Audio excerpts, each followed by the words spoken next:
Take your seats, please. All right, well, thank you all for your patience. Unfortunately, we did not have audio for the first couple of minutes, so we will need to restart for our minutes purposes from the top of the meeting. Linda Kosicki,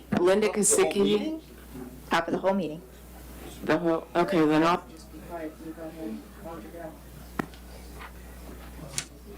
Okay. I would like to call the Archer City Planning and Zoning Board to order. It is now 6:30 of March 7th. I suppose we'll stand and salute the flag. no, I think, No, we don't have to do that? I don't think we need to do the salute to the flag, but all of the motions and Okay. nominations and all that stuff has to happen All in right. the minutes. So then, so how about is the election in? we We'll need have to to do do all that that. again. We need to do all that. All right. Linda Kosicki, You're not to swear them in again? Let's start with the elections, and then we'll do you don't have to the do the hearings. The minutes we will need. Okay, yes. Linda Kosicki, I'd like to make a motion to approve the minutes from August 2023. I'll second. Ryan Willauer. Been moved and seconded, we accept as printed. All those in favor say aye. Aye. Any opposed? There are none. All right, then, all right. Can we go ahead? We will with now take up the business of resolution number 20. We need to do the elections. Election. Elections. Oh, we do have to do that again. Oh, you said we did. Okay, let's do one at a time though this time, okay? Okay, this is We Linda will now Kosicki. I open make, nominations for chairman of this board, the Archer City Planning and Zoning Board. okay, Linda Kosicki, I make a motion for Scott Dreyfus to be the chair of the Planning and Zoning Committee of Archer, Florida. Any further nominations? No, nominations are closed. All in favor, say aye. Aye. Any opposed? There are none. Did you do both? Nope, did one. Did you do the other?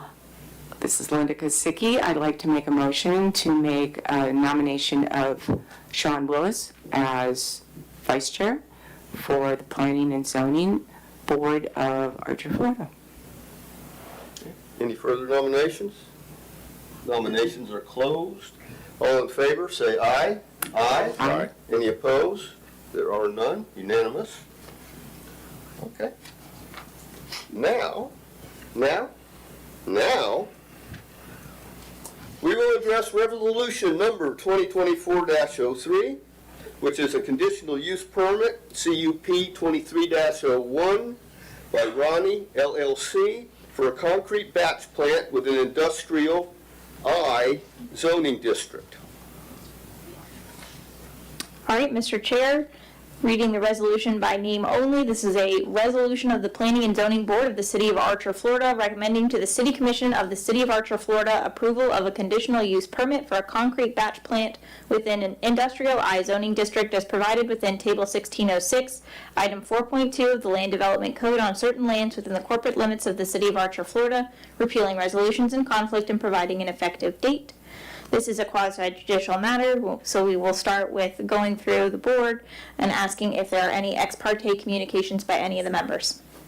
Yes, Linda Kosicki. I talked to Charlie and Karen Squires day before yesterday. Today I talked to Vicki Hutchinson and Pastor Glenn at the Family Life Church.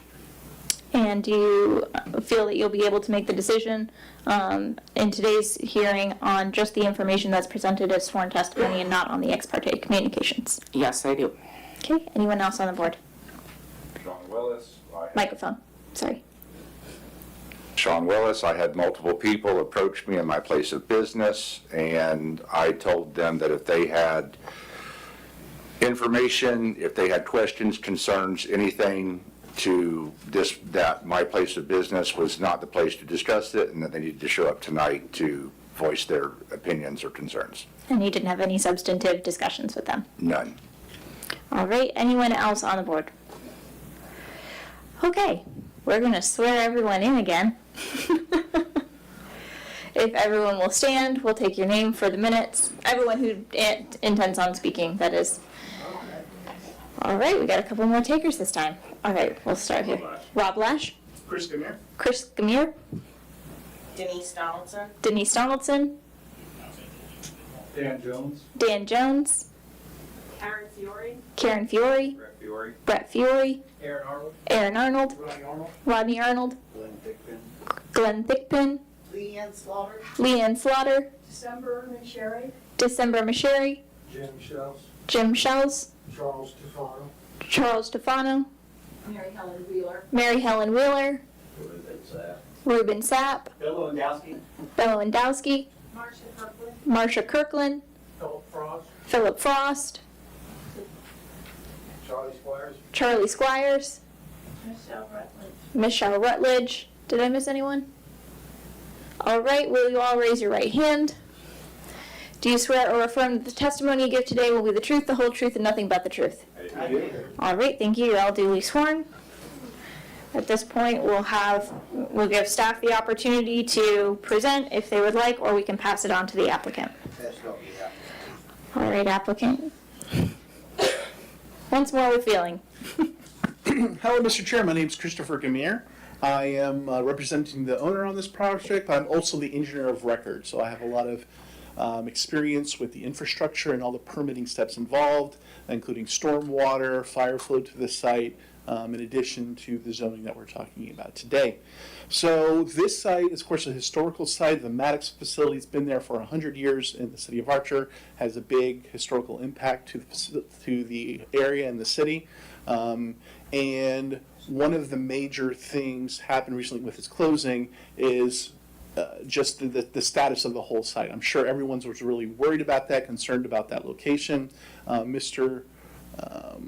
Ronnie Arnold purchased the property, and he has a background in construction, and so we were taking a look at the site for what the first use would be on that property, and his first use was to be a concrete batch plant. So we took a look at his site, took a look at the whole topography, the layout of the existing building facilities, the frontage along Archer Road, the water flow of the site, and we found a bunch of different issues on the site that we wanted to address. But the main item that we're talking about tonight is the location of that concrete batch plant. And so on the western portion of the site, there was a large area that the Maddox facility was using for the storage of all their waste sand that they used for all of their cast iron. So they would melt all this iron, they'd create a mold for it using sand, and they would pour the casting in there. They would then remove that large metal fitting, pipe fittings, all types of things, valves they would cast in those facilities. They would then machine them at the facility, ship them in, ship them out of the site for all the different people and vendors from the mining community, let alone all the historical use on that site over the years. So when we were taking a look at the site, that western part of the site was just filled with all this waste sand. If you go out there today, there's 30-foot high mountains of waste sand out there that have been moved around that entire western portion of the site. And I don't think Mr. Arnold's planning on doing any sort of sand casting of large metal items anymore. I don't think that's the kind of business he's in.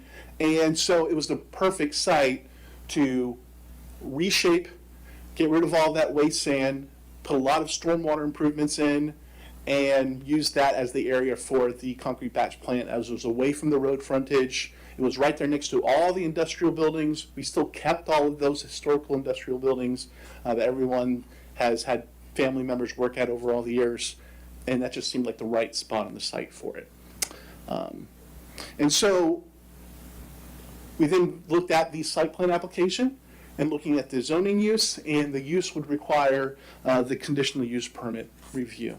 And so underneath your code, there's a whole section there of what we need to go through, talk about how we're compatible with in order to show that we met all those criteria in order to be an allowed use on that property. So as we've already stated, it's an industrial property with 100 years of industrial use. So that's a long history of industrial, hard industrial, heavy industrial operations on that site, on that property. Going on to some of the next criteria. The usage of a concrete batch plant is it's a lot smaller. It really just needs room in order to move around some of the sand and the aggregate that it uses for the mixing of the concrete. And then there's just one piece of equipment in the middle that just elevates that sand and mixes it together to mix into the actual concrete. And then gets loaded into the trucks that then leave the site for all locations, all of Alachua County that need concrete for that facility. So it's way much of a smaller footprint, as you can see on the plans there. And then you also see on the plans just south of the elevator are just 6 foot high-ish bins where you keep your certain kinds of sand and your other aggregate separated. So when you're keeping it and storing it and bringing it to the site and getting new supplies of those kinds of aggregate, they're just static piles of dirt that just have little walls around them to keep them from mixing between other material on the site. So that's sort of the operations of the concrete batch plant. Moving on to the criteria, the zoning land use category, so it's obviously heavy industrial zoning today, so we're not changing the zoning at all. We're not having changed the land use classification either. We're fully compatible with the zoning and land use classification. And so then going through the criteria, one of the comments is whether or not the proposed use will be contrary to the City of Archer's zoning regulations, and we're not. This just says that we want board review of the use just to confirm that we're compliant with the zoning regulations before the use is allowed on the property. And then we talk about emissions. So concrete batch plants are nothing new. They're highly regulated. They have very strict criteria. This is a type of operation that gets specific equipment brought to the site, made by its manufacturer with operating guidelines, meeting all state and federal criteria. It's nothing that they just do on their own, and they have to meet certain criteria for that concrete mix. It has to be FDOT approvable with the specific criteria which they have to follow for that. So there's concrete batch plants all across the county in multiple spots and cities that you may not have any idea that they're even there today associated with the site. So we're talking about emissions and fumes. Again, if this was a federal regulations are Who inspects them? I don't know the actual specific State Department. I listed it in here. I want to say it's FDEP. Underneath the Florida Administrative Code 62-296-414. And then it talks about an air general permit underneath FDEP gets issued for the concrete batch plant by the state. But then how often does it get checked and how often does it get filtered, changed? I mean, I don't know the terminology to use, but I know that there's bag scrubbers. I know there's all kinds of things that are involved. It's like having a vacuum cleaner. I mean, you got to clean it, right? Correct, but this doesn't move air through the facility. It just mixes the material and elevates it and makes it into. And where does it go? Into the concrete truck itself. Nothing gets into the air. I'm not sure of the particulars of the actual specific operation of the equipment. Okay. However, I just know it's something that's multiple locations. If you do a search for concrete plant in Google Maps, you'll see several locations. One right in downtown Gainesville. There's one on the way to City of Archer on 441. They're spread out Yeah. across the county. I got multiple it.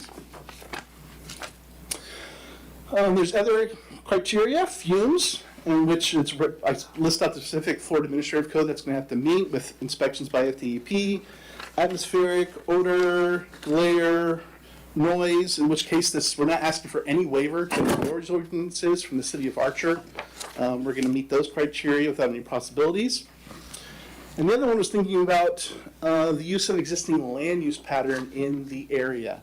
So to the north of us, we have the church, and we have the FDOT right-of-way with Archer Road there. To the west is commercial, and it's been developed as a RV storage facility and boat parking facility to the west. To the southwest and southeast are the residential homes that have been there since the whole history of the property. And to the east is the right-of-way, but from the actual concrete batch plant is all of the Maddox buildings that are there today to the east of us. Of course, I'm doing it mirror from you all, from my hand gestures here at the podium. And will this change development be compatible with the adjacent districts? So this was already zoned as industrial. There's other industrial and commercial uses in this area. Mr. Arnold has his construction business across the street. There's a fire station in the area. There's a shipping business just to the northeast of this site. There's just been a history of industrial activity in this specific location. So we don't believe we're changing that history. There's other areas such as living conditions, traffic, drainage. So for living conditions, this has been a historical industrial, heavy industrial use. on Linda the property. Kosicki, there is no other industrial areas. Maddox is it. There is no other. There's some commercial, but there's no industrial. That's not correct. Where is the industrial? City manager can tell you. I don't know, I looked at the map, I didn't find any. What was the question? I'm talking about adjacent uses. So for example, to the northeast, there's a shipping company who uses a bunch of their semi-trucks to go in and out of the property northeast of us. The actual question is where are the other industrial zoning properties located? Right. Adjacent to this site. Yeah, in Archer. Where are, besides Maddox Foundry, what other properties are zoned industrial? I can answer that. That's, Melvin Lauderdale has an industrial park ready to. what's his name? And Mr. Chair, on the Melvin cover sheet, Melvin Lauderdale's property. and in the report, you can see the gray area is the industrial. So we have the Maddox site, which is gray, the industrial. We have a strip of residential, and then we have another large industrial plot right next to there. And you have Melvin Lauderdale property. Yep. No, it's all industrial. I stand corrected. And you have Rubens property that's industrial, and you have the property on the corner that has the electrical supply, that's industrial. So from all the way there to the end of Rubens is industrial land, which backs right up to the Archer easement from the. Thank you, Mr. Arnold, but we'll get a chance to get into that later. And I would have to go look, but I believe that, and I can't remember what his name is, but the gentleman that runs the, right at the edge of the city limits that has the, what's his name? He just annexed his property in a year or so ago. I think his property is all industrial. The Renfros? The Renfros? Renfro. That's concrete. That's the concrete recycling, isn't it? So continuing on, we're talking about traffic. So this site had a lot of large deliveries in and out of it with those large metal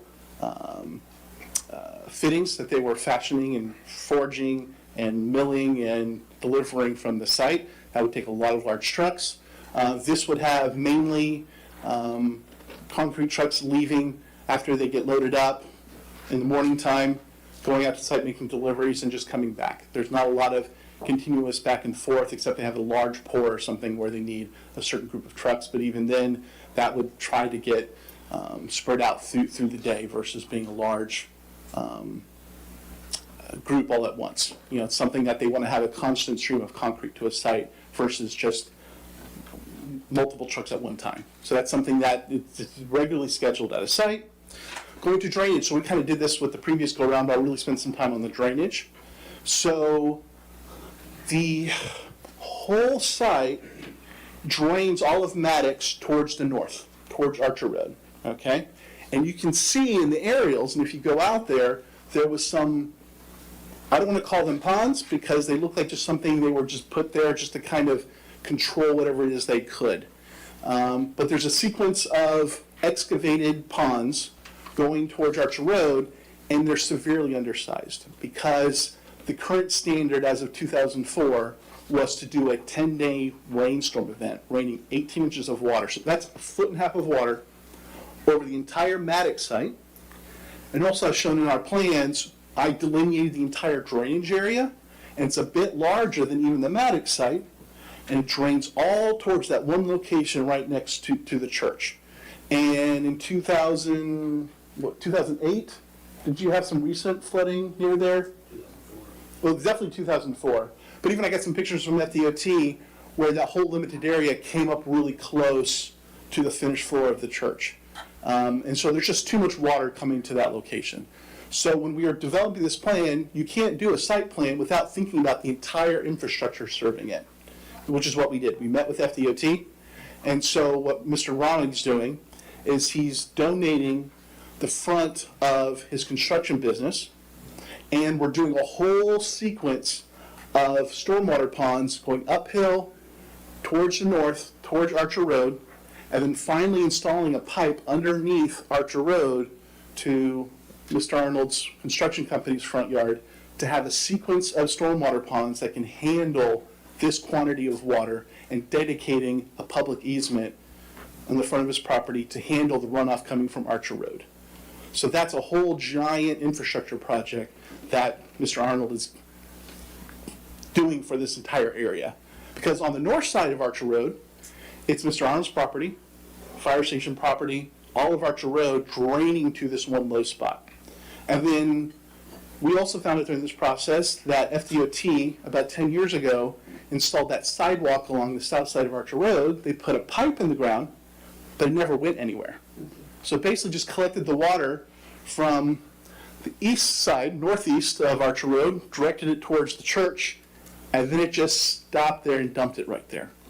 So we're cleaning all of that up. We have substantial talks about easement with FDOT and their attorneys with FDOT about granting property and stormwater for this whole entire drainage area. So that's a big deal for this project. So I've got a direct question. Yes, sir. Will this mitigate the flooding at the church? Oh, yes, yes. Because the church is probably getting some runoff from Maddox today, so it cut off all of the Maddox runoff from Maddox to the church.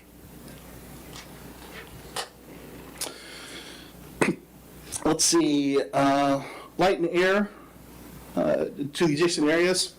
So this facility will not be operating at night at all. As a matter of fact, the actual elevation thing is very more centralized to the whole area. You can see there's large swath around the actual equipment of the concrete facility. And that's because they have all types of needs for storage of just sand and rock for the production of concrete. But also too, they have settlement basins so that when they have rain, they're able to treat all the runoff coming from the site before it even gets into stormwater ponds. This is just a requirement of state law about the treatment of just rainwater coming off of the concrete facility in general. Well, we can talk about property values in adjacent areas. Obviously, the Maddox site has been an industrial property for decades and decades, and that will not be changing here. And we're talking about whether or not this development will be a determinant to improvement or development of the adjacent properties. So we believe that by activating the Maddox site again, we're continuing jobs, development in this whole city of Archer area. jobs are included? I'm I'm sorry, Linda Kosicki, how many jobs will be included with the badge plant? It's a great question. What do you want to say about? 24 to start with. Yeah, about 24 to start with. Okay. In the paperwork, it says 12 employees. Oh, I'm sorry then. There may be other people besides the actual employees there. In the paperwork that I'm shown here, all the estimates are based upon 12 employees. There will be 8 to 12 pickup trucks alone, and then you have the bookkeeping staff will be moved in the office out front, then you have 4 to 5 people in the portion that's going to handle the batch plant itself. Okay, I was just saying, just the paperwork that I have in front of me says that it's 12 employees, that's all. So when I write those reports, I do the best conservative estimate that I can Okay. do when I'm doing on that. Okay. And you are the engineer on record, I am the engineer of record, signed and sealed professional engineer, yes, sir. and you were just speaking about height and everything. A lot of this paperwork, that, especially the diagrams and stuff, way too small for me to read. So I'm just going to ask, what's the tallest building or structure for your conveyors or anything that will be on the property? And with that, only because I know just enough to just ask questions based on information that I have found in the last 4 days. I am as smart as Google lets me be. One of the questions is right across the street from the property, next to the fire station, everything, which will be, there is a federal heliport, and there is flight patterns where certain, I don't know, again, I don't know what the heights of the regulations are, but there is an actual federal heliport that is right there, and just want to make sure that nothing will be put in the flight of that, because that has to stay open. Understood, so I'll try to address all those things. I'll start with the height. So on the 204 in the plans, it shows the actual tallest part is 81 feet 5 inches. And I actually spent some time, because I'm a little bit of a nerd, I made a little bit of a model. I'll start with you since you asked the question. Of the heliport, did you already address this? No, we didn't bring it up in the heliport because, for example, next to Shands, they have a heliport right there next to Shands, and Shands is a 600 some odd foot building. Yeah, And this is but, only 80 feet. but there's a certain flight plan that is part of regulation for that heliport. If we don't adhere to that, we might lose the heliport. Oh, I completely understand. Yeah, Completely so, understand. I don't know what the height restriction is, but there must be a clear, open view for the heliport. That's just one question that I had, since you brought up height of buildings and everything. Well, This is actually really nice. well, since you brought it up, I will check into it again. My last check into that heliport was it is not a certified heliport anymore. Okay, so it's not a certified heliport anymore. My last check into it, because I checked to see what it was gonna cost us to get it recertified and put all the lights back on it, since they're not there. And last check was it is not certified by the state. Okay, all right, well, that's more information too.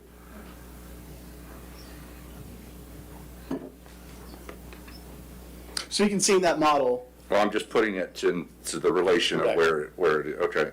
so that gives you an idea of the scale of the highest components of the batch plant versus the scale of the Maddox building. And all this is true to scale? Oh, yes, sir. As a matter of fact, I'm a licensed drone pilot Yeah. as well. Okay, well, that's what I'm saying. So all of this, so I'm looking at it like this, and all of this is correct. That's a live view of what we actually took of the site. Yes, sir. I like it. I just like what I'm seeing as far as the model and actually being able to touch and see something. It's instead something of a I piece of started doing paper. about 4 years ago. It's helped so much understand the scale and size of something. Because these plans are black and white.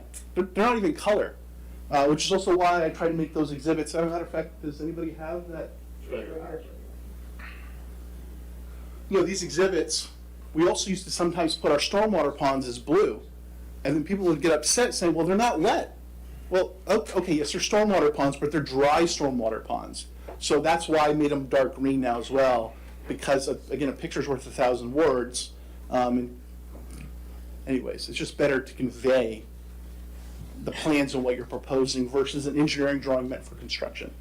I completely understand the difference between those two. Show us the picture too. Yes. You go. No, not that one. Go. Ah. Yeah, I'm happy to pass that around when, yeah. I'm sure I'm happy to. And Are there any other questions from the board? I have one more, right, just out of curiosity. And I don't know if this is to ask you or to ask Mr. Arnold, but is this going to be a wet or a dry mix that's going to be coming off the property? Good question.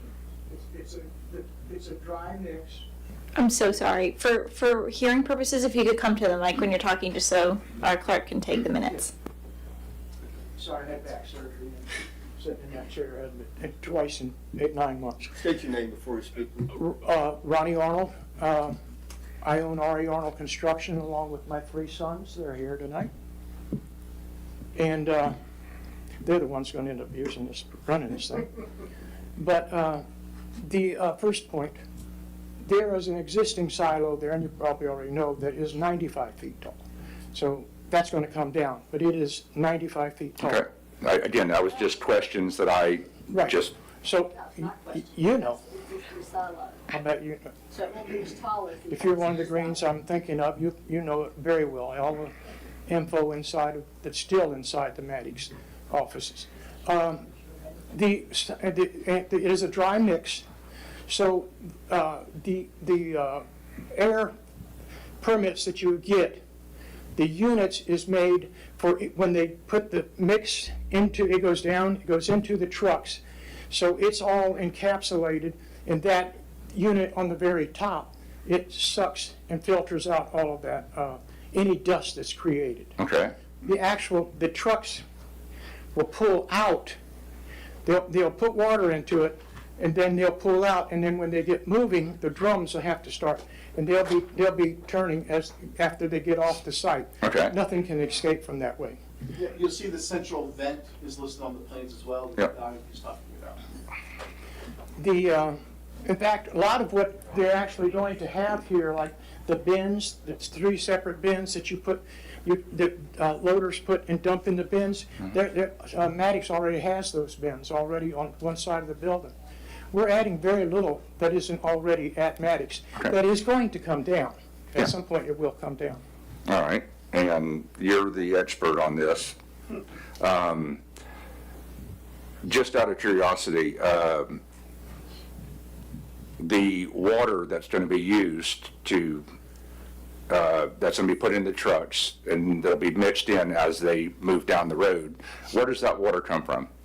It will come from the site, initially come from the site.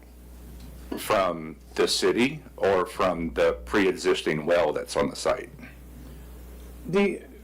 I believe the city would like to sell me the water.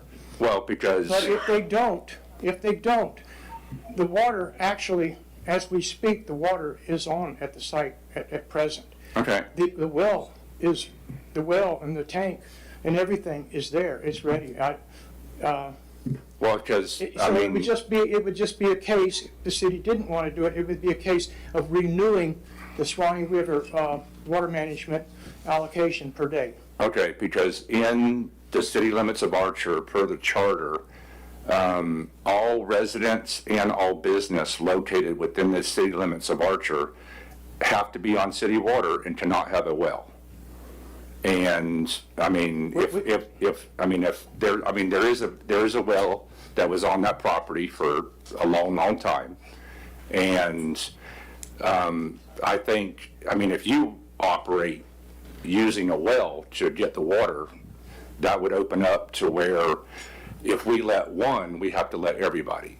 So that means that every business and every residence would be able to allow a well back on their property. If you read back through this sheet that you were asked today, it does not allow, it talks about city water. Okay, so they will be getting Yes. all of it from city water. Okay, so, And it addresses that we have plenty of capacity for them. okay, plenty of capacity for the employees. Let me ask you, again, I've just been doing doodle research. How many gallons of water does it take to make 1 yard of concrete? 1 yard of concrete, Aaron, you can know that. It just depends on the mix design. The average mix, 2 gallons? No, 1 yard of concrete. 1 yard, 1 yard of concrete, how many gallons of water? 40, 50 gallons. Not per yard. I'm not a, Not per yard. It would probably take anywhere between 5 and 10 gallons per yard, because you got to think about the capacity of what the truck carries on it. Well, the trucks carry approximately 10 yards per truck, Right. correct? Right, and the water that's on the truck basically is what's going to be, because they have to monitor that closely. You can't, you can only put so much water in it to keep the strength of the concrete. Correct, yeah. So, 7 gallons. Did you just Google it, 7 gallon? No, I didn't Google it, but when I pour concrete every day. Yeah. So every 1 inch lump that you pour, and we pour 5 inch lumps, is 1 gallon per yard. So it's 7 gallons per I'd yard. say somewhere in there. I haven't Googled it, we can Google it. Okay, well, but did you just Google it? Mr. Engineer? Did you just Google it? Mr. Chair, no, what I did was a rough calculation. How Oh. much is an entire cubic yard? No, That's the number of gallons. So the maximum volume of a cubic yard is 200 gallons. But that's not considering all the concrete. no, I was asking how much water. I'm just basing my question on where is the water coming from and how much water is going to be used. Correct. I don't have an answer for you. Okay. Right. Can, Truck holds 125 gallons of water typically, But no, but that's- generally speaking, you're not running a constant 10 yards. No, It could be You very. use water you're not allowed to add, but just once you're given a certain amount of water to use in the mix per whatever it's going to be, 2,500 PSI, 3,000, 4,000, 5,000. So all the water quantities vary. It's very unusual that once they put water in it, that you add ever any more than 5 gallons per yard. So you have to be careful. And then the water, you have to have enough water to do the washout and the clean out and to spray the chute and all that before you pour out the concrete. okay, and I've just been going on Google and everything. The average to wash out the chute and clean the truck is between 150 and 300 gallons, based on what Google said. But can you come up, please, sir? I mean, I pour concrete almost Yeah. every day. I mean, I'm What's just, your name, please? Oh, Aaron Arnold. I'm just trying to get numbers Sean, so I so- can do calculations. So usually the trucks, the washout tanks themselves. So say if a concrete comes 10 yards, a truck comes to me, and say the slump is incorrect. It's too tight of concrete. I add water But just an average for a washout. 7 yards per 7 gallons. per yard of concrete. I would 7 say- gallons per yard of concrete. Yeah, I think it's somewhere around there. Somewhere around 40 gallons total for talking about just dry and you're making it wet. Is that what you just Googled? And then, yes, and then you'll adjust it in the field And then we depending on adjust. the slump at the site once he does the actual construction. Okay, so you're saying 40, you're saying 7 7 per truck. But that's on the slump. It Okay, depends I'm on gonna the use a round number of 50 gallons per Yeah, truck. yeah. Just to go on the And low after side. The washout that you were saying? Yeah. So what we do is they put in anywhere from 90 to 120 gallons that my brother was talking about on the truck Mm-hmm. for initial clean out, or if the customer or me You need to make it more wet. need to make it more wet. So we're just say 100 gallons per clean out. Or No. estimated. Yeah, batch and clean out. Yeah, Let's do okay. that. But it's very common for a concrete truck. If someone is losing the concrete and they can't finish it, it's very common for the concrete truck to spray the water if there's no water available. Yeah. But So somewhere around they allow a lot of water for a multitude of reasons on a concrete truck. Yeah, and I've poured a lot of concrete. My family owns concrete companies in South Florida. Not the batching, they're the people actually buying it from batch plants. I mean, in my experience with trucks, you're saying they're gonna be spread out throughout the day. Whenever I've done pours that are 70, 80 yards or whatever, I know that I've always scheduled them 15 to 20 minutes apart. So there's trucks constantly going. If I get an 8+ or a 9+ or whatever, I'm scheduling those. And I'm assuming that with all the growth in the area, that there's gonna be a lot more than one pour at a time. Well, okay, so Sean, so usually and you know as well as I, if somebody orders 70 or 80 yards, that is usually a morning pour, a 7 a.m. pour. Correct. Because the city of Gainesville, everywhere else that we pour, we can only start pouring at 7 a.m. because of noise ordinance. So Yeah. a guy that pours a house slab is going to get 70 yards, like you said, Yeah. at that spacing. After that, then the trucks start dwindling down because you can dump out a house slab real fast. Yeah. Then it goes to sidewalk guys, curb guys, Yeah. stuff like that. Those guys only pour out so much every 45 minutes to an hour. Yeah. So Yeah. most plants like to batch in a day anywhere from 200 to 300 yards a day. And that's mainly going to be from, let's say, 7 to 10 in the morning. No, that's the whole day. But I'm just saying, but the majority of bulk, it. the bulk, yes. bulk of it coming. Is in the morning for house Yeah. slabs. So let's just average 2 house pours a day. Hopefully. Well, that's what I'm saying. Yeah, I mean, yeah. on an average day. Yeah. Some days maybe 1 or 0, some days maybe 3 or 4. Yeah. So for that couple hours in the morning, Yeah. there will be a constant flow of trucks Probably 5 trucks coming and going. coming and going. So, okay, I mean, I'm just trying I'm looking at it from all But like you points of said, view. that's 7 to 10 or something like that. but that's in the First round morning. is at 7 a.m. Yeah, 10 a.m. we call that second yeah. round. And I'm not trying to be adverse or for, I'm just trying to get all the Yeah. information out there. And that will be during a peak time where people commute going to work, going to Shands and UF that live in Bronson and Williston. Well, we're That still will be only talking utilizing about Archer Road. 5 trucks that will leave the yard. It's like 8 truck, a minimum of 8 trucks is what we start with. Okay, a minimum of 8 trucks. 8 more vehicles Yeah. on this road in the morning is not gonna, Well, no, I'm just trying to get numbers so I got people, whenever people ask questions, after this meeting, during this meeting, that I just want to make sure that every question that I could think of would be answered. That way, I would be knowledgeable and I'd be able to explain, plus people can go back and read about it in the future. So we're going to just estimate a minimum of 8 trucks to start. Linda Kosicki, where are they going to get out to the Archer Road? I mean, what are you going to use for a road, a driveway? We're going to be on the Maddox property until the time that we get on Archer Road. I mean, how are you going to get there? Where, are you going to go down a city street? We're going to take Magnolia straight out to Archer Road. 170th. I'm sorry, we're 170th. Magnolia Road. Okay, We own that road. Yes, That's 170th. Yeah, but we presently own that road. okay. So, Whoa. You're talking about 170th Street, right between Maddox and the depot? yes, How could you own it? I don't know how, we own It's been used. All 3 of my streets are on my house. I live a block away.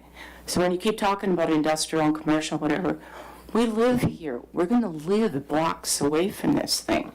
So we kind of want to know when we go to work in the morning or when our children go to school, are they going to be confronted with trucks? And what time and how many? And I mean, it's not only curiosity, it's for our safety and for our health. And, there's just a lot of people that have a lot of questions. I sound so nosy, but we all want to know. It's not just me. I'm talking for the other citizens of Archer. So they're very concerned. I'm going to go back to my water question. So the well will not be in use. It will not be utilized in any way, shape, or form on that property anymore. it. No, we'll have it capped off. Okay. All right. That's just because I've heard people talk for years. It's not necessarily about this, but just about people moving into town that has nothing related to the concrete plant, but like, I want to put in a well, I want to do this, and I want to do that, but they can't because every business and resident in the incorporated city limits has to be on city water. And I'll do the math later, trying to figure out how many gallons of water, and I see 1 million gallons a day. Is that we can do 1 million gallons a day, Mr. City Manager? Yeah. Okay. What fuels the equipment that does not the trucks, but the equipment? It's electric. It's all electric? It's all electric. And that was one of the good things about the power is already there with the transformers and everything in Matties. And Linda Kosicki, what are you using in the trucks? Do you have gas storage? I'm sorry? Where do you get the gasoline, and you do it diesel, We have diesel. propane? We have diesel. And you have it on your property across the We have street? it presently, but there will be, most likely at some point, there will be a diesel tank put on this property. Have you ever considered propane? You don't run propane on a diesel truck. No, you have You to can have use, propane truck. you can use vegetable oil if you want. Yeah, you can use You garbage. can't use propane Yeah, I realize that. or natural gas, it won't work. Mr. Chairman, is it time for our comments, or are we through, we're through here in the Chris's presentation? Are you finished with your presentation? Yeah, we've basically hit all the components of the conditional use permit report per the outline on there. I think everyone understands the scope of the project that's being constructed here, and now we're answering questions about the compatibility of this use with the history of this site, and that's what we're addressing now. So I'm happy to take questions now, for sure. Well, mine's more of a comment. Yes, ma'am. This is our packet, Yes, ma'am. and this is what some of us have read every page, and you have done an outstanding job of this I appreciate that. presentation. And I've lived here for a lifetime, and I want to say that the old people called that the bog down there. Sure. When Family Life Academy had to be out for about a year because the water was in their church, it was more than the bog. And to see the storm water management for this project, and knowing Mr. Arnold's reputation of his other businesses, I'm just thrilled that you're bringing life to that end of town. And I don't find one single problem with it. I'm thrilled that it's coming to Archer. And we're gonna grow, Archer's gonna grow, and I'm glad we're gonna sell them 1 million gallons of water, because maybe we'll have a system here that we can hear and record and make things work in the city office. Thank you for your presentation. And I have some experience with you all. I did the Archer Automotive business when he did their original site and the expansion of that site. And then I was with CHW when I did the rails to trails coming into the water tower there. And so I understand City of Archer is looking for I'm just waiting projects. for you to there. bring more life to it. Understood. Thank you, ma'am. Just a quick question, Ryan Willauer. Will there be any odors emitted from this plant? I know that meeting state criteria, they have very strict guidelines about the emissions of this equipment. It's going to meet all those emission criteria when it gets delivered to the site. I don't know the specifics of what allowable levels are in the code, but I just know it's very strictly regulated by the state. And this would be industrial right up to residential? It would be As it is today. compliant as? Yes, sir. Okay. It's not changing the use at all that's happening today. I did notice on a lot of the paperwork submitted that, especially a lot of the diagrams that you drew up, it's labeled the Maddox Foundry batch plant and the Maddox Foundry and batch plant. Oh, okay. Is there any reason for that? Throughout my whole career, we always battled what to name things. There's the Dollar General approach, where they call it a commercial general store, and they don't actually say what it actually is. And then there's other times where we're having an existing facility, and it's nice to convey to the public what site we're actually talking about. And everyone knows it's the Maddox plant, but then you also want to say what you're proposing. It's a concrete batch plant.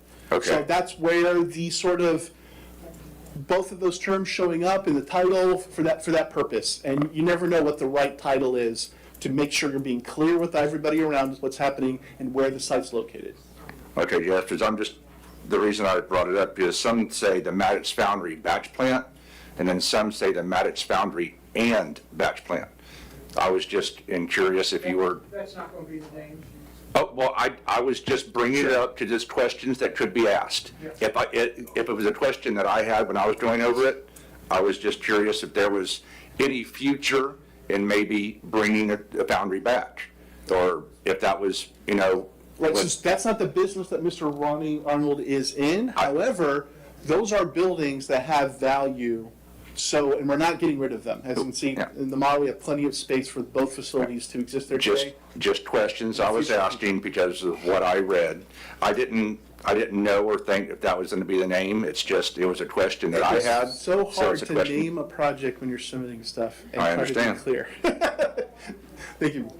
I have one more question. sorry, Ryan go Willauer, will you speak to buffering that will be installed between this and residential and the commercial? Correct. So on sheet C100, we show the buffering as required by the zoning code, not C101.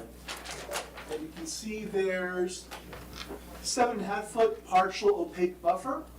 Okay, we're doing 6, and this is on the west side adjacent to the RV facility. And there's a wide range of what's allowed there. We wanted to do one that had the combination of landscaping and distance with the fence. So we're putting a 6 foot high fence, fully opaque, you can't see through it, along with landscaping along there, and your code specifies that. So that's along the RV side.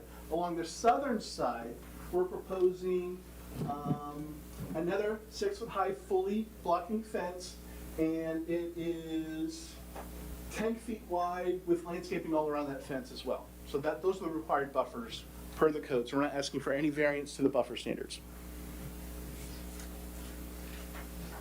And that's sheet C101.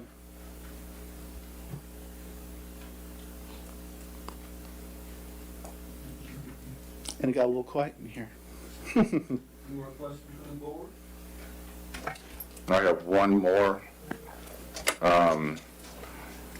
Again, I'm not an expert.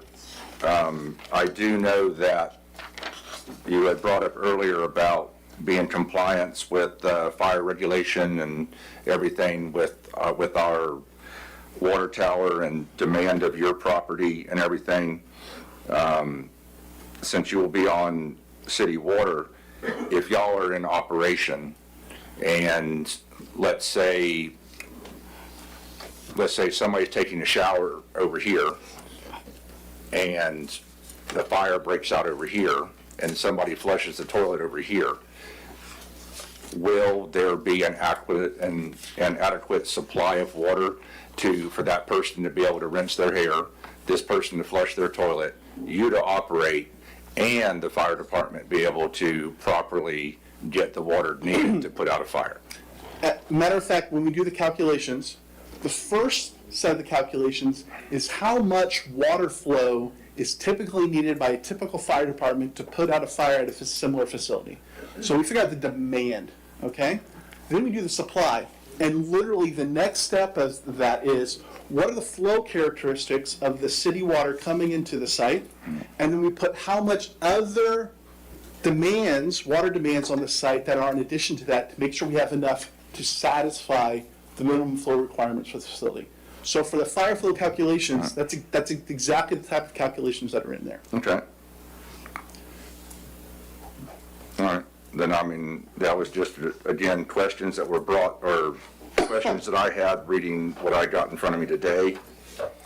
I'm sorry, talking like an engineer.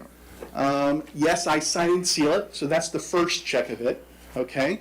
Then when it goes in front of the fire reviewer, they check it. And then when it gets to building permits, because it's a whole separate process from the CUP and the site plan review, when we go to this building permits process, they triple check all the calculations as well, as in addition to the person installing any piping or upgrades there, they go and check off all the individual components that get installed. So fire is very important, and it has a multiple step process in that check. Well, there's been a couple dwellings that have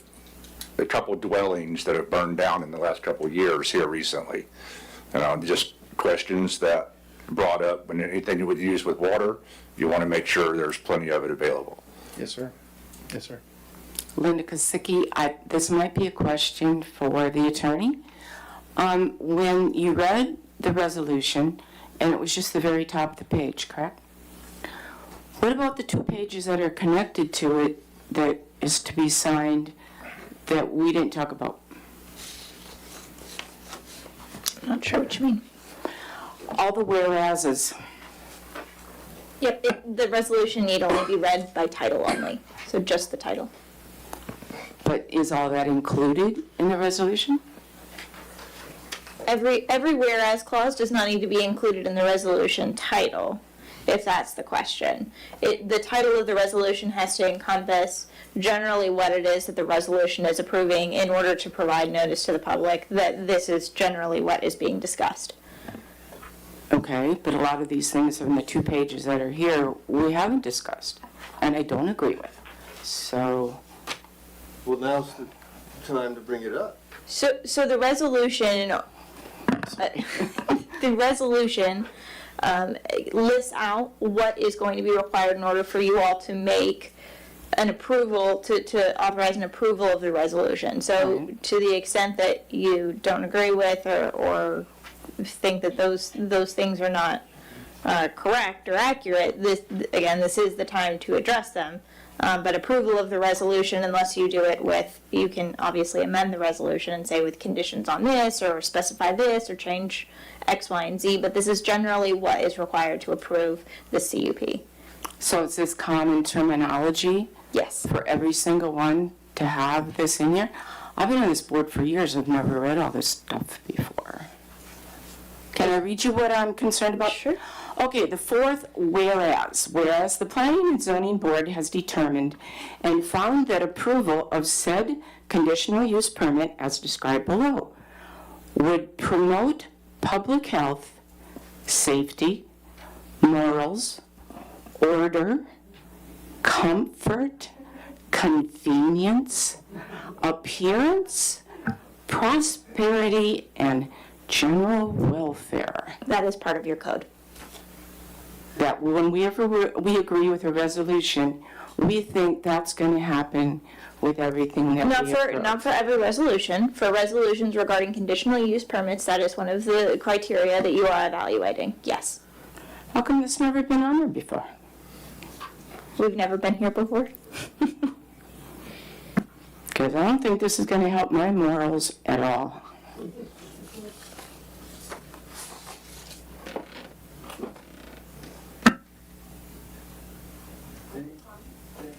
Well, I guess we'll open it up to the public, correct? The only thing that I will flag again, so we've had applicant, Tony, do you have anything to add? We did have a brief discussion, just want to flag it for you all, with the applicant. They've agreed to this. The engineer, so your North Florida Regional Planning Council has gone through and done your concurrency management assessment, and that's the letter that you have signed by Sandra Joseph, so that's been done. The engineer went through and took a look at stormwater management. The only thing that we still need the engineer to look at is a more detailed noise plan regarding decibels and sound and all of those things. So your recommendation, and the applicant has already agreed that they'll submit a more detailed noise plan to the city engineer. The city engineer will come back with that. So my recommendation would be that if you approve this, you approve it with the condition that a more detailed noise plan be submitted to the engineer. And that's all from staff, I believe, so that then now would be the time for public comment. I do have one more question to ask. I don't know who to direct it to, an engineer, an attorney, somebody. Are there any right now open EPA case studies that that are looking into the air pollution or the or the particulates from concrete batch plants that are actually open at the moment? Because I found one dated February 2nd, 2024 in the state of Texas that says that the EPA is doing a study looking at, air pollution and the particulate matter from the concrete batch plants, saying that they can increase the risk of asthma and cardiac arrest in people. And it also did say, now I couldn't find the actual case, but this is in the Texas Tribune in Dallas, I believed.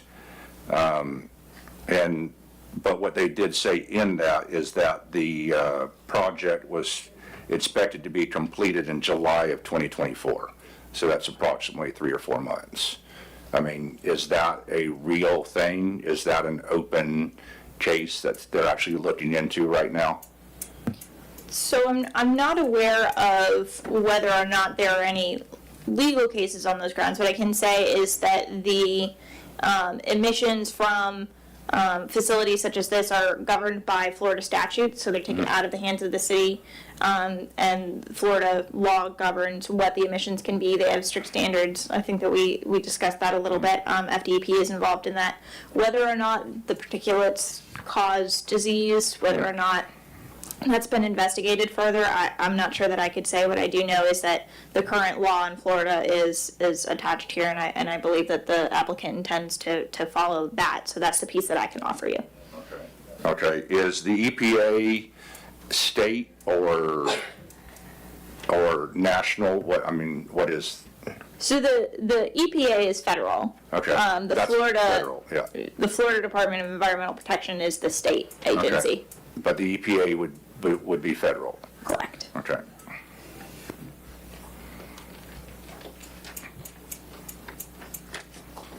Okay, do we have comments on this issue from people? You'll step up, state your name. I ask, just in the interest of time, don't go over the same stuff we've already talked about.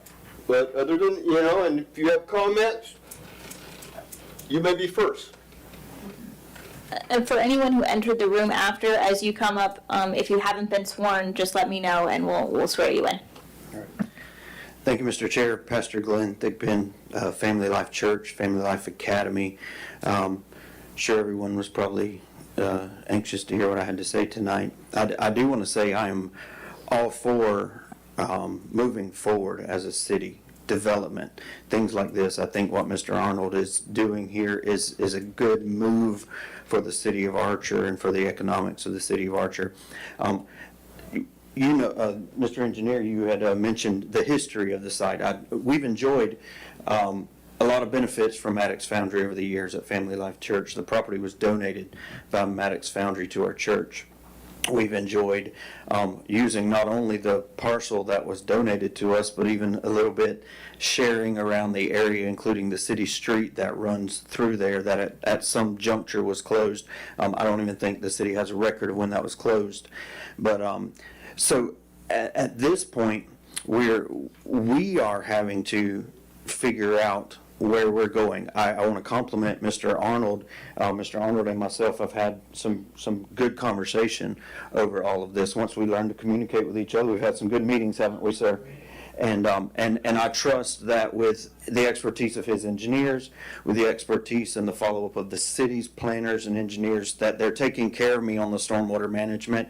I feel from what I'm seeing that we're covered, that we may even end up in a better place than we were before, if all the calculations are correct. So I'm really happy about that. My concern tonight is that the site plan that you see in front of you, of course, that's got to be changed, and you're not approving the site plan, you're just approving the conditional use. But as it currently exists, does not leave us a proper ingress and egress from our property. We began talking with DOT probably, over a year ago, Mr. Arnold, about this issue, and I've been left out of it. DOT has not communicated with me for whatever reason. And so Mr. Arnold has communicated with me, and they are working to try and make sure that I have access to our property. But it appears, the way it is right now, Mr. Arnold's going to lose his access off of Archer Road. We're going to maintain an access that's a compromised access, that, in other words, it's not the most ideal access point to and from our property. The only thing I'm asking that you do moving forward is that we be sure that we get those final plans down on paper before we approve something, so that it's not just my word, his word, your word, the city commission's word, but that there actually is something down in writing. As of right now, I'm feeling pretty comfortable with the development. We have no problem being next door to industrial. We've been next door to industrial for our entire life as a church. So always had good neighbors. I don't foresee not having good neighbors with Mr. Arnold there. He and I feel like we're on the same page. So my concern is ingress egress at this point, because if you look at the map, what you see is that we really don't have access yet. We're working on it, but we don't have access yet. So if you will, just keep that in mind as this process moves forward, if it comes back before you as the Planning and Zoning Commission. Thank you, Mr. Chair. Mr. Chair? It's a very good point. So this is the COP approval. So you're hearing it tonight. It'll also go in front of the City Commission. We'll come back to you in a couple months with the site plan details, all the specific details. We'll demonstrate how we're compatible with whatever COP approval you give, and any changes we've made to this site layout with the stormwater pond with FDOT and the driveway. You'll have another opportunity to do double approvals on that before it ever gets near to going out the door from the City of Archer. You'll have 3 more times to see it. Thank Can I just add to that? you. You may. Only recently, it hasn't been. Name again, All please. right, Ronnie Arnold, R.E. Arnold Construction, Sons 3. The road that he's talking about belongs to me. The road runs, I don't know if it runs actually east and west or not, but it comes out and it comes in and it meets the, say this is Archer Road, it meets on a sharp angle like this, and then he has that little pie piece of property. A decision was made this week that we do not want any part of having that road open for our use because of the liability, okay? We can't be going out that road unless we turn left. We can't be going out that road when a church is entering. So what I proposed am I okay? You're good. We are increasing yet again the retention pond that is would be on the south side of that cut-through road. The cut-through road will go away from a point off of where the FDOT drive goes in.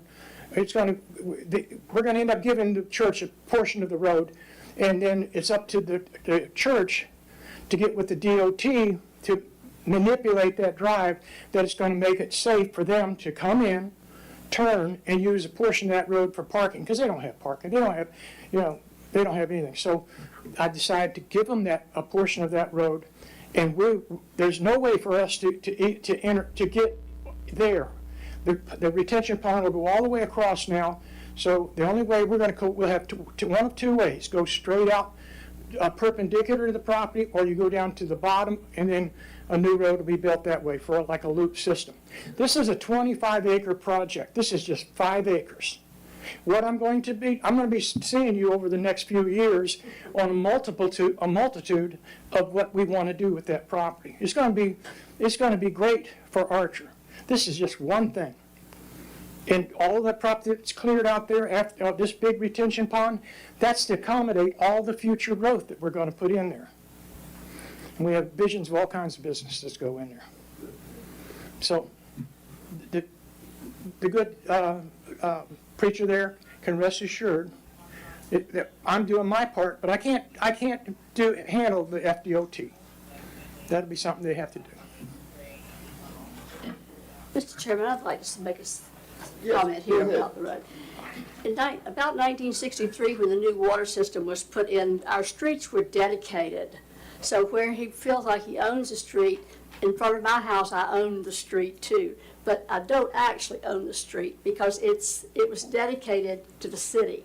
So when they closed the street that we're talking about now that goes down to the school, they closed it a few years ago, but we just closed it because they wanted it closed. Maddox wanted it closed. But I Well, also questioned it flooded. then. It was the flooding why we Well, closed the sure. road. Oh, sure. He's addressed it. And that Oh, was it's like better 30 now. years ago. It's going to be wonderful. But my point being that the streets were dedicated, and that meant the city owns the streets today because of that. But, no, the stormwater problem that has been addressed down there is the worst spot in Archer as far as the stormwater goes. And a newcomer just the other day said, well, I wish they would spend some money on stormwater retention. Well, it's being done, and I'm just saying thank you. Thank you. All right, someone else, step up to the microphone, state your name. Bill, before you, I just want one more for the engineer. You just mentioned that we're going to be seeing you a few more times. When is the proposed construction of all this expecting to start? Sorry. Okay. Chris Camille again. So as soon as we get all the permits in hand, so it's going to take us probably another 4 months to get all the paperwork done with FDOT and Swanee River Water Management District. And that's probably, so we'll be doing a similar review of the site plan review at that time. So I'd say 4 to 6 months. It might start at the soonest. Okay. Mr. Chair, super briefly, and don't go anywhere. Just to provide us a little bit of structure, because this is quasi-judicial, so we do need to keep it a little bit structured. Generally, at this point, we take all of the public comment. At the end of that, the applicant has the opportunity to address all of the comments. Then the appropriate action would be for the board to make a motion and then have board discussion after the motion is made.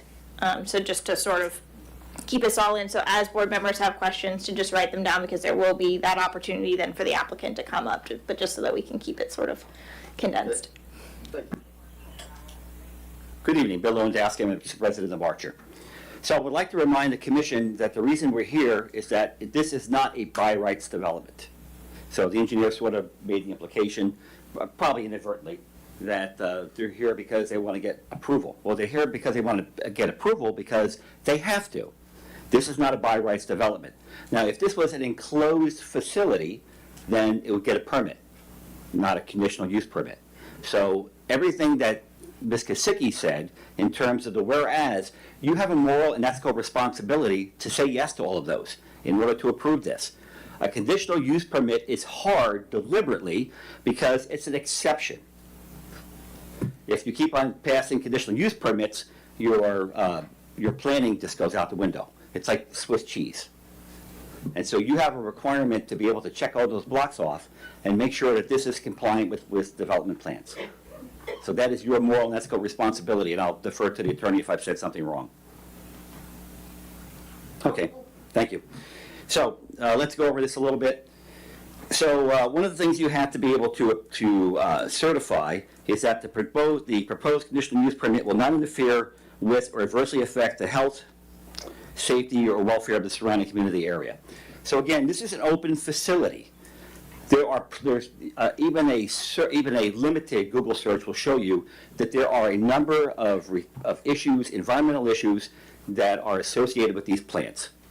So one of the things the engineer brought up was there's one in Gainesville. Yes, there is one in Gainesville. And I think if you ask the city of Gainesville, you'll find out that the Argos plant has had lots of issues with environmental. And I can just briefly read to you. So this is an excerpt from an article. I'm not going to read the whole article. Porter's community residents are growing tired of noise and dust coming from neighborhood cement companies.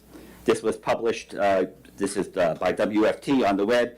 It was published May 12, 2021. So I'm just going to read you just one small part of this to illustrate the point. A 2018 study at the National Center of Biotechnology Information explored the health effects of environmental pollution for nearby communities. This is referring to Porter community. It found dust pollution resulting from activity in industrial complexes could be detrimental to human health. The pollution coming from the site could enter the human body through this respiratory system or skin and cause allergic reactions, respiratory symptoms, and various acute and chronic diseases such as asthma, chronic obstructive pulmonary diseases, lung dysfunction, skin and eye diseases, acute bronchitis, cardiovascular disease, and cancer. So I am sure that if Mr. Arnold built this, he would try to limit this. But here's the problem. These things are not perfect. And once that stuff is out there and you've got problems, everybody runs away. Okay? We've seen it over and over again in industrial areas. So unless there is a complete fail-safe, this is open air, it's all mixing, you know, there's nothing new here under the sun in terms of issues with these types of plants. It's an open air plant. If it was a closed plant, it'd be a different story, you could just do it. But that's a major problem. There's also issues here in regards to traffic. Okay, how many trucks? 8, 10, 12 today? What about tomorrow? It doesn't take anybody to go on Archer Road for more than a few minutes in the morning to look at the line of traffic. So every additional truck on that road is a major problem here, and that has to be considered. And the traffic problem here is going to get worse, and everyone knows that until they expand it out. And I don't think that's going to happen anytime soon. I see there's a county commissioner sitting back here. Maybe she can say when they're going to expand Archer Road, but it's not going to happen anytime soon. So one of the things we have to consider. The proposed conditional use permit will not adversely affect or contribute to the detriment, quality of life, or property values in the immediate neighborhood. I can see how for the industrial property, maybe it increases his property value. I can't for the life of me see how for the residents in the immediate area, it's going to increase their property values. I mean, can you imagine a real estate agent going around and saying, oh yes, we have this nice house here, by the way, there's an open air plant right over here. I mean, come on. The other issue that we've been talking about has been in regards to the historic site. Yes, the site has been there for 119 years, although for the past decade at least, the operations have been minimal, and then of course it's been defunct. So really for the past 10 years, there hasn't been much activity at that plant. And by the way, logical people don't put industrial operations in the middle of towns anymore. 119 years ago, before we knew all the environmental impacts, not a problem. Today it's a different world. We know how these things impact people. And it's just not logical to do that.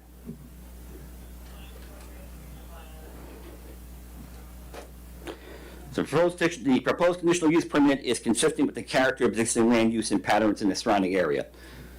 To the north of the area, it's industrial, no complaints, it's fine. But you start moving back in and you try to reinvigorate that area and put an open air concrete mixing plant in there, it just doesn't make any sense. Now, the applicant has been saying a lot of great things about what they're going to do with stormwater management. In my opinion, if you're a property owner and there's stormwater management, you have a responsibility to do that anyway. If they have some great plans for commercializing those properties, that's great. I really hope they do that and Archer moves forward. But that's not the question on the table. The question on the table is solely limited to that plant and that impact on this community. And I think you're going to hear from a lot of these residents that that's just not acceptable. This is a conditional use permit. It's not by right. It's a high bar. And you folks there are supposed to be managing and watching that bar to make sure that that bar is met. Thank you. Thank you. Mr. Lewandowski. Yes, sir. Based on what you said that there's a plant in Gainesville? Sure. These, actually it's a complex. It has it's got a batch processing plant. It has I think a concrete recycling plant. A number of things. Again, it's if you Google Porter's Community Residence, it'll probably come up. I Googled issues with batch concrete plant, and it came up. So, it's an article that was published in 2021 detailing the problems that they had. It also details the problems they had with trying to get, different regulatory agencies to come in and fix the problem. Because that's the issue you have. Everybody with good intentions does something, and then there's a problem. And then all of a sudden there's problems. People have respiratory issues, and no one wants to address it. And then it takes years to fix the problem. Okay, my question was, Yes, is sir. Gainesville has a concrete batch plant in a similar area to what is proposed here? So there's residents and everything else in close proximity to where it's at now? Correct. Okay, Mr. Arnold shaking his head no. There's two, actually. Hold on, please, Mr. Attorney.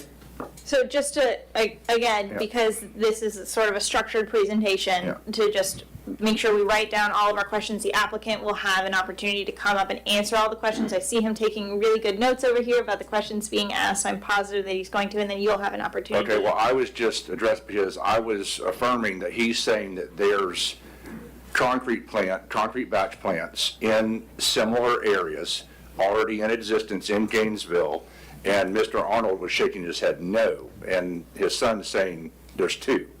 So I'm just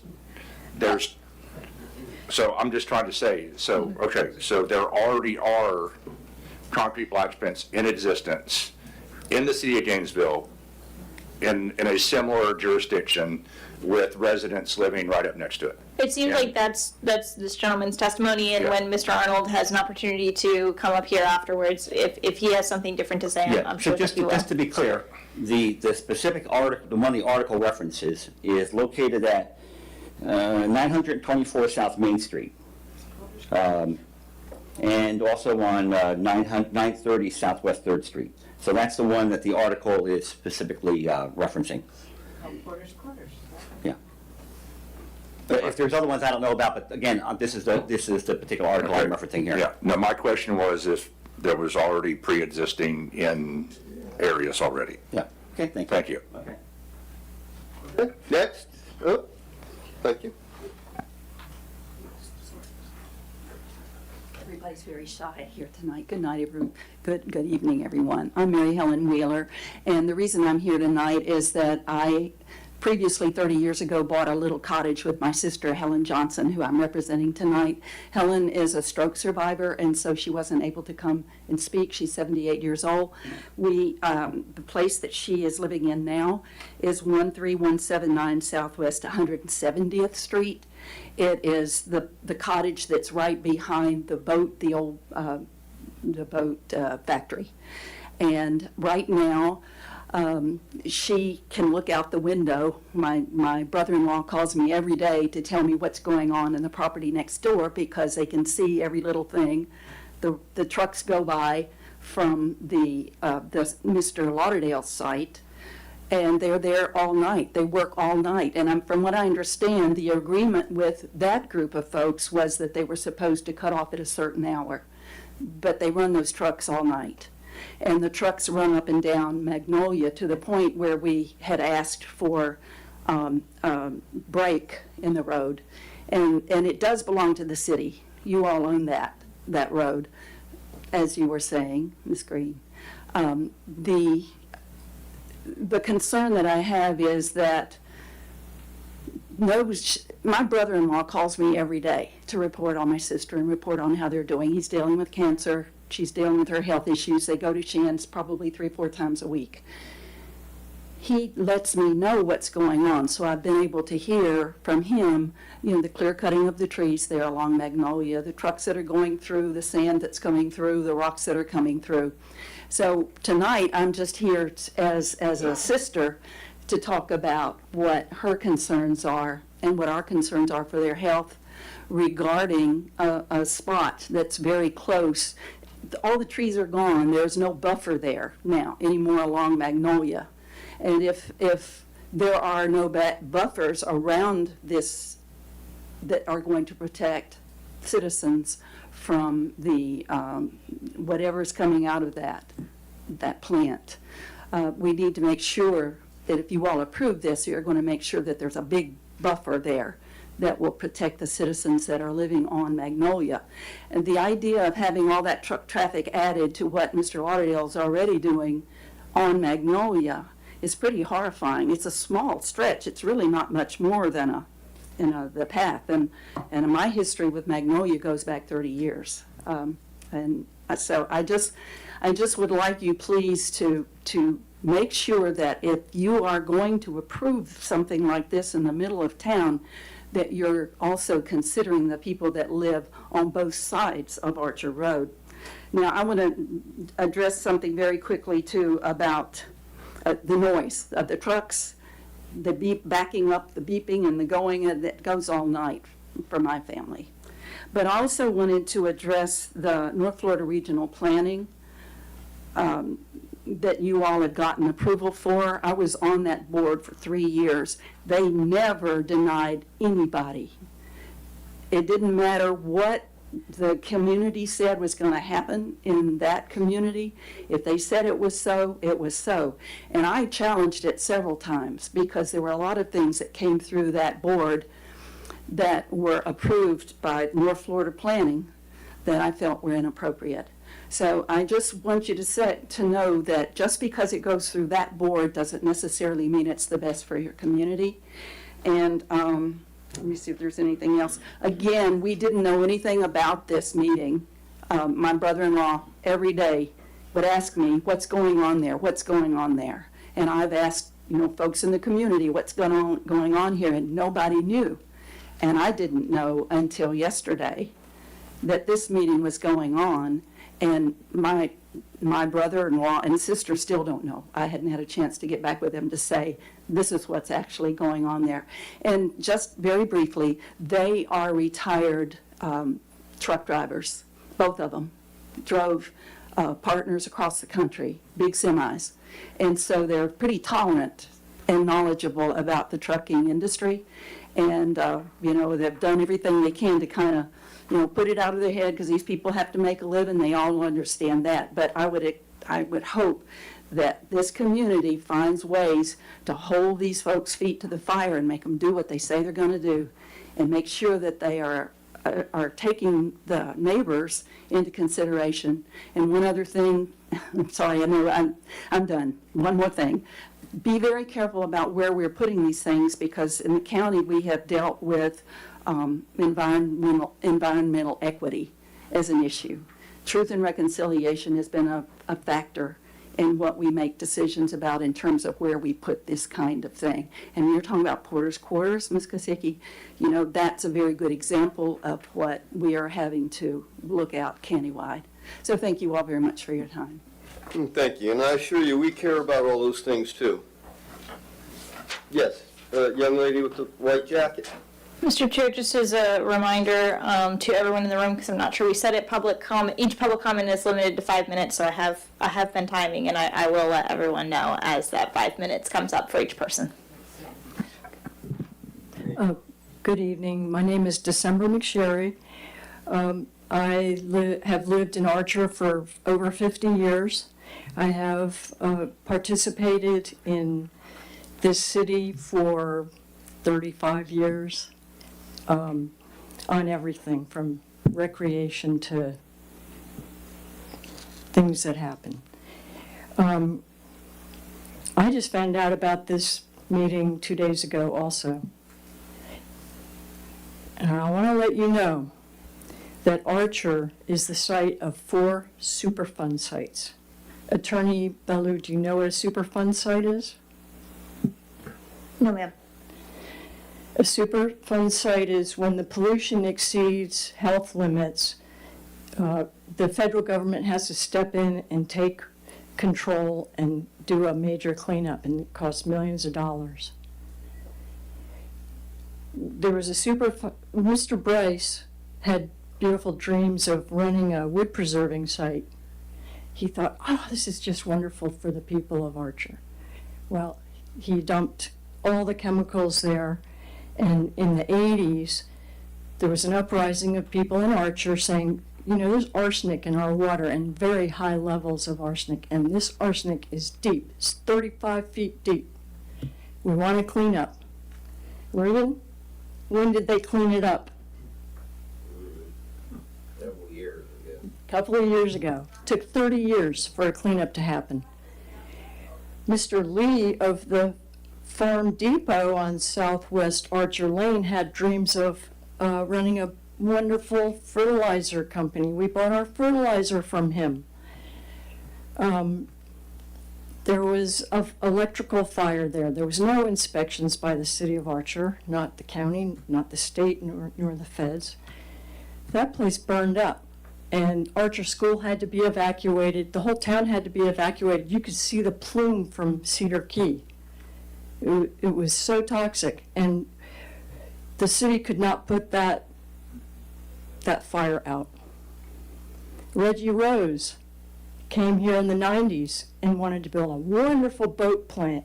Wow. Hired all these people, got all this approval, made me come and approve it, you know, after I went up to La Crosse and looked at his other boat plant, and we thought, okay, he's got a good plan.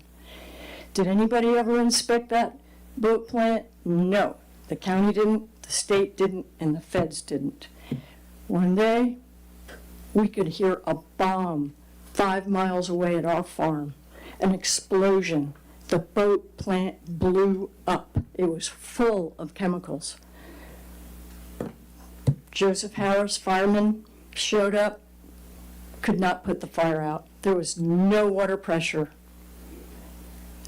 The hoses were even melting. The fire was so dramatic that the city had to evacuate 1,200 people far away. They had to provide hotels in Gainesville. All right, let me give you one more, if you want.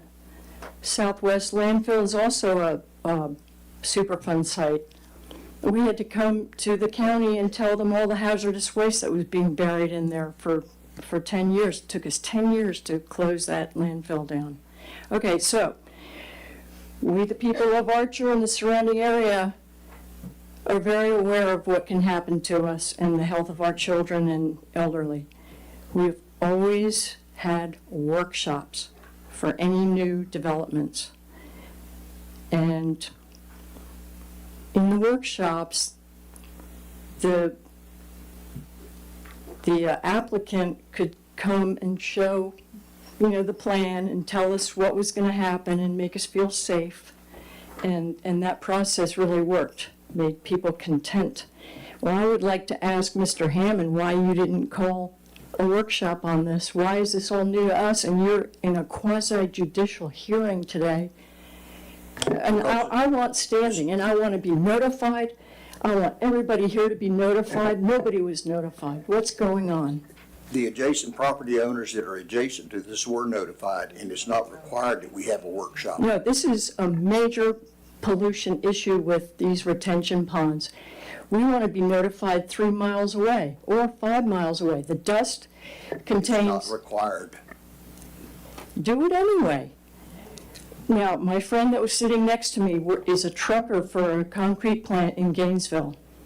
And he said, now, you know, you can tell me there might be what? You're coming to the end of your time. You need to wrap it up, please. Okay. I want to know how many, he wants to know how many trucks of number 57 rock come in, number 8 trucks, how many trucks deliver sand, and how many trucks are delivering Portland cement, okay? He also wanted to know about the turn lane into the batch plant, and he's concerned about the safety of the students breathing all this silicate dust that has the mercury, coal ash, and everything else that's in Portland cement. So, thank you for hearing me, and I agree with Ms. Kosicki. This is not a pleasurable land use for Archer. Thank you. Someone raise your hand?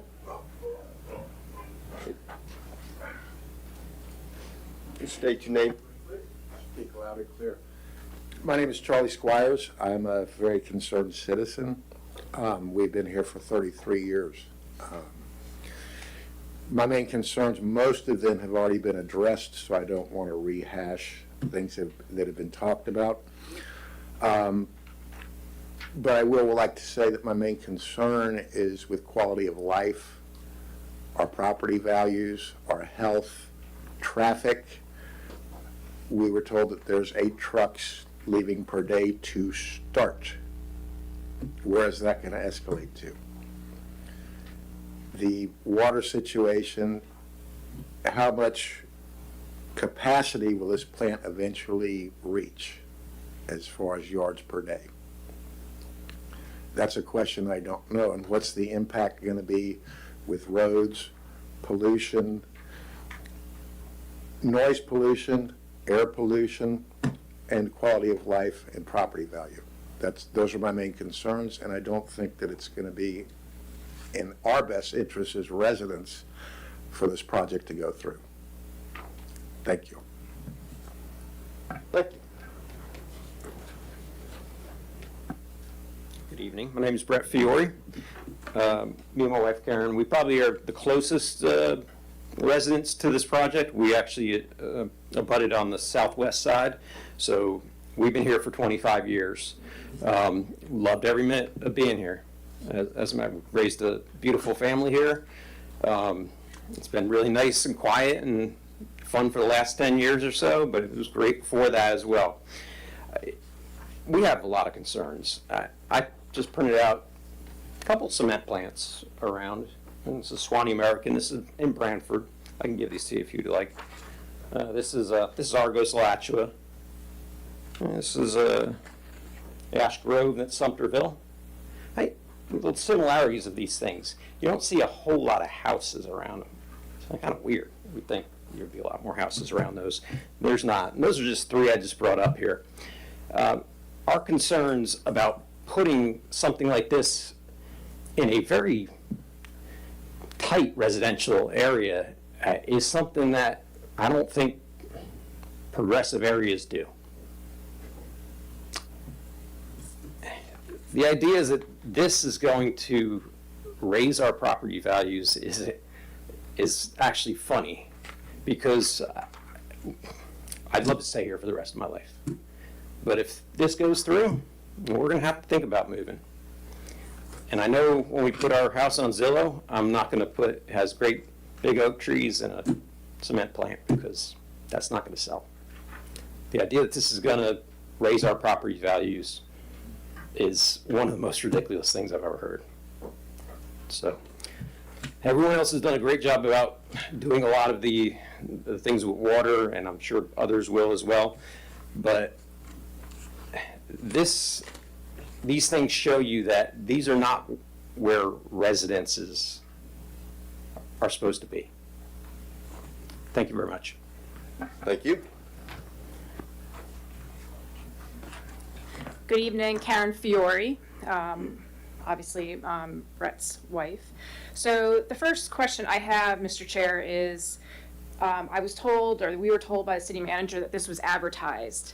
I would like to have a copy of what I was mailed to tell me that this meeting was taking place today, because everyone I'm hearing in this audience that we're told that we were provided an advertisement for this meeting is stating that we have not, us included. I did not see anything come through my mailbox to tell me that this meeting was happening. I just happened to hear it through the grapevine. So I would actually like the city manager to provide me with a copy of what was presented to all of these citizens in reference to this meeting today.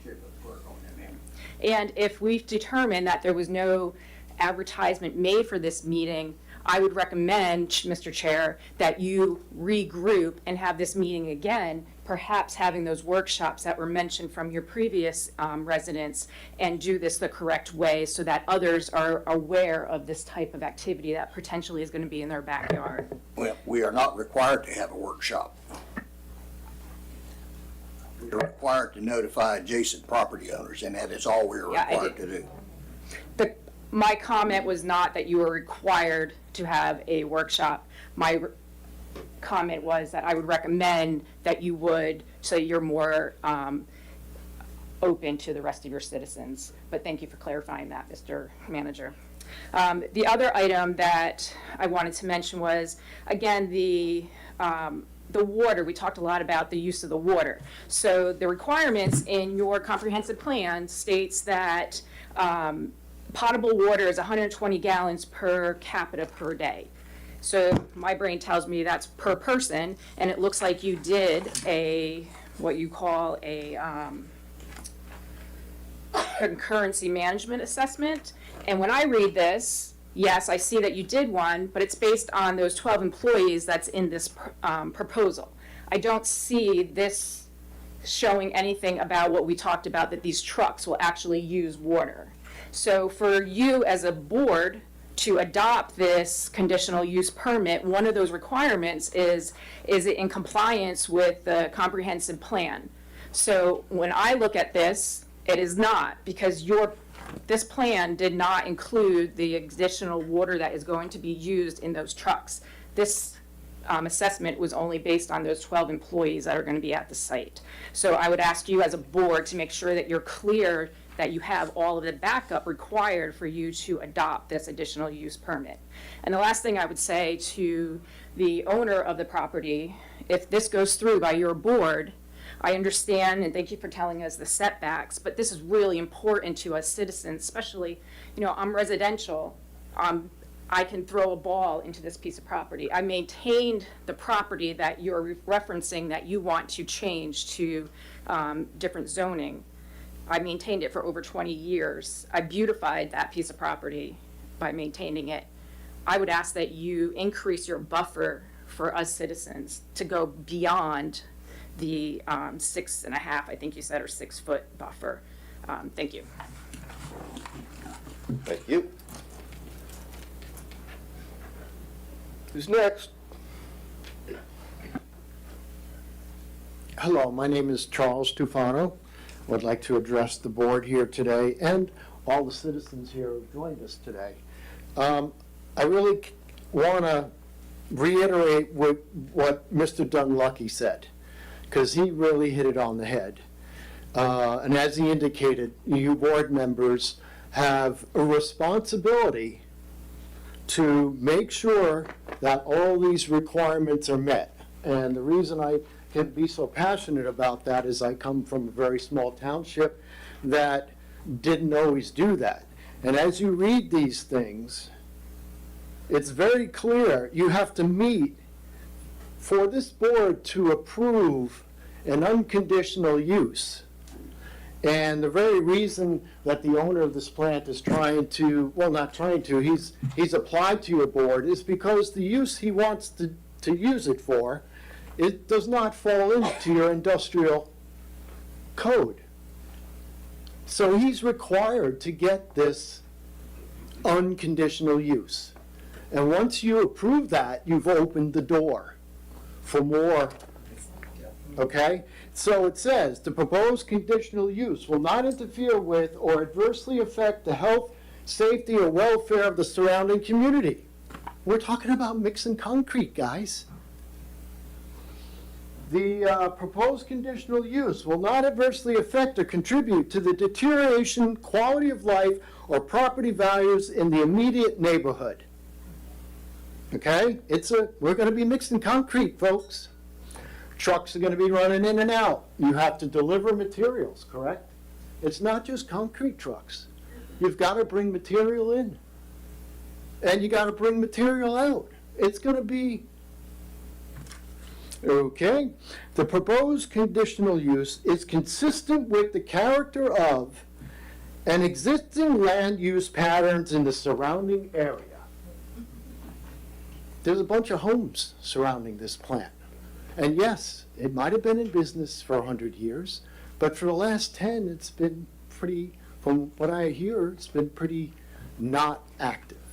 So again, the board must make sure that all these conditions are met before you approve this and pass it on to the commissioners. And it takes some serious thought, folks. Because all of these must be met. So thank you for hearing me. Appreciate you seeing my passion for this. Thank you. Thank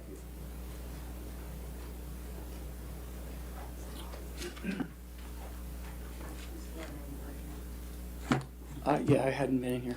Do you swear or affirm the testimony you give is the truth, the whole truth, and nothing but the truth? I do. All right, and your name? Robert Kosicki. It was nice what the pastor was saying about the church, how wonderful it's going to be for him and everything else. Does he live in his church? Does those people live in that church? Are they going to be there all the time? Go to sleep there, have breakfast there, do whatever. It's a little ridiculous. They're only there for certain amounts of time. Second of all, I didn't hear something, so I'm going to bring some things up. I hope I'm not reiterating. Again, we're talking about the trucks. Obviously, as he just said, there's more than 8 trucks going to be on the road. Those got to bring in material, and that's gonna be a lot more. We have a 2-lane road here. It's not 4-lane like all the other roads around here. All the other cities have 4 lanes. We have a 2-lane road. You're building an industrial plant in the middle of Archer, in the center of town. Yes, we did have a factory that did melting of metal and pouring. Okay, it's a foundry. It didn't create dust by crushing rock and everything else. It poured metal. It didn't pour it 24 hours a day. There was days that they had longer hours, but they didn't do it 24 hours a day, 7 days a week. It was a very quiet place for the most part. When you think about a foundry, it wasn't like they're banging metal, they're actually pouring hot metal. Brass, iron, steel, whatever. So it's not the same kind of thing. The heavy industry was not the same kind of industry they're talking about. Totally different types of industry. Yes, they're both heavy industry, but it's different. And the atmosphere created is different. This has been going on since 2022. They first put things into motion that they started sending to the city in 2022. I have things here that go through 2022, 2023. They've been to at least 2 city meetings already. This isn't new to the city, to certain members of the city. A lot of people in this town had no idea. There was rumors about things, but there was no specific information. I thought I had to go looking for this information. So there are people that knew it in this city, but not the general public. Thank you. Before anybody else comes up, I just want to ask, and I'm asking this based upon my personal opinion of where I think this is going tonight. Can I make a motion before any more people come up and speak? So we do have to allow anyone who wants to give public comment at this time, and then it will be the time for the motion, unfortunately. I mean, I just have a feeling that the rest of them, I have a feeling that the other 15 people that are waiting to stand up, we're going to hear exactly the same thing.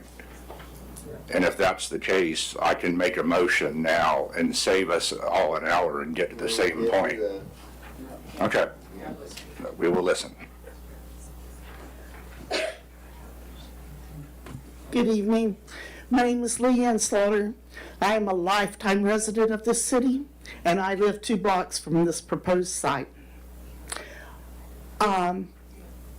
First off, to address Maddox and their presentation when they were in their heyday, because of the size of the things that they produced, most of it came by rail, not by truck. It being in a rail strip that is along the side of their building. In their declining years, yes, they had things come by truck, but it was only 1 every 2 months. So the traffic that is going to be produced by this plant is going to be substantially more than the traffic that was there when Maddox was moving their product around. Now, I don't know, I drive 170th from the corner of Maddox to 24, and if you meet in a personal vehicle, if you meet a car, both of you got tires off the edge of the road because the road's not wide enough for 2 cars to pass. Now we're talking about industrial trucks, whether it be delivery trucks or the concrete trucks, meeting school buses. Because school buses come that way several times a day. So that road is not going to work. That road is a major concern for me with the traffic that's going to be on it. We talked about hours of operation. If most residential pours start at 7, what time are they going to start? What is the noise level that's going to be produced for them to have their trucks ready to be out of sight at 7? Those are just questions that I have that are probably going to be affecting me with my proximity to where I live. From a personal point, you have way too many questions that have come up tonight that we don't have sufficient answers for. I am not saying don't do this. I'm saying we don't have answers to know whether or not this will benefit our city. I'm not even going to get into how much dust is going to be, who's going to inspect it, how often it's going to be inspected, and if we have a problem, who's going to address it. I do want to address the infrastructure of the water.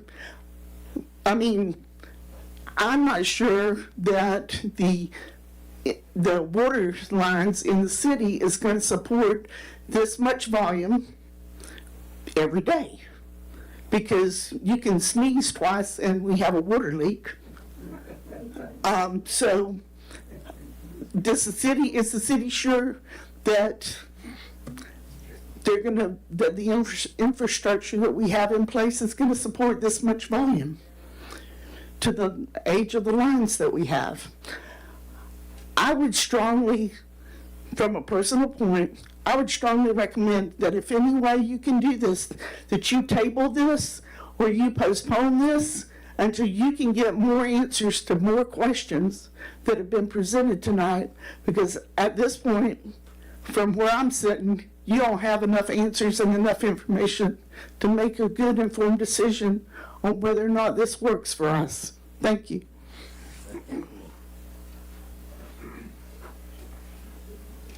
Next up.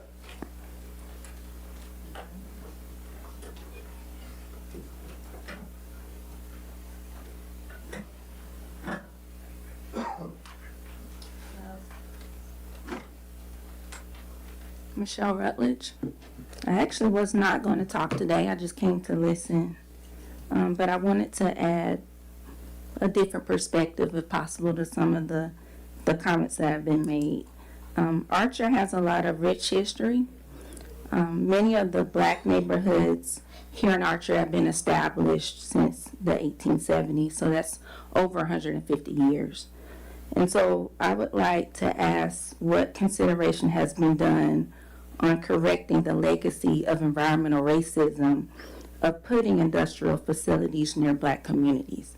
It was mentioned tonight in an article near Porter's Quarters, and I wanted to add a clarification that yes, there is cement facilities near Porter's Quarters, but there's a lot of problems with that. The article that the gentleman mentioned is actually titled, "Porter's Community Residents Are Growing Tired of Noise and Dust Coming from Neighboring Cement Companies." So I would like to ask, what are environmental justice reviews that are part of these types of applications?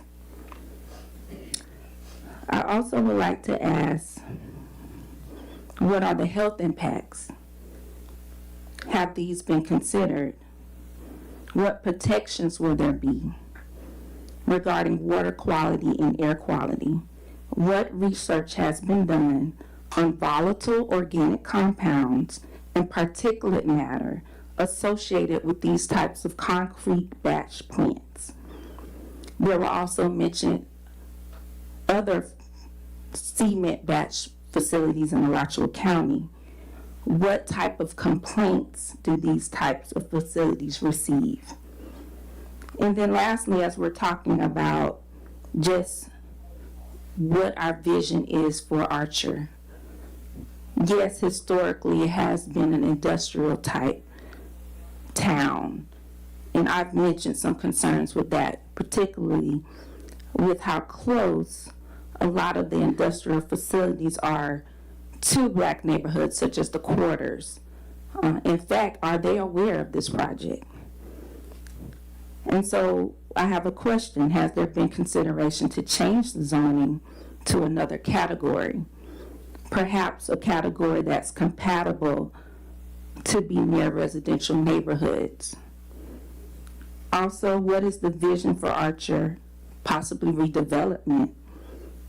Restaurants, coffee shops, walkable spaces. And so I thank you for your time. Like I said, I wasn't going to talk, but these questions have come up, and hopefully it may assist the board in making a decision on how we view the future of Archer being.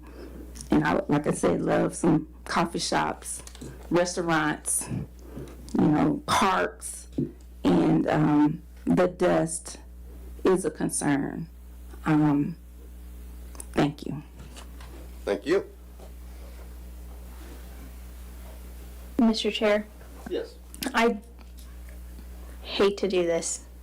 I just got word from the clerk that the notices were not mailed to the adjacent property owners. Just a minute. Which means that we cannot take official action at this meeting. We can finish any public comment if the board wishes, but we cannot vote on this item, and we'll need to reschedule this. I'd like to make a comment though before we get through, so go with your public comment. I think we've pretty much covered all the public comment. Unless something really new, I don't think there is. Right off the bat, a couple things I want to mention that from a couple people that we're not. This is not a zoning change. This was a conditional use permit, and a fellow kept calling it unconditional. It's not unconditional. It's in fact conditional, which means it has conditions. And just wanted to clarify those couple things.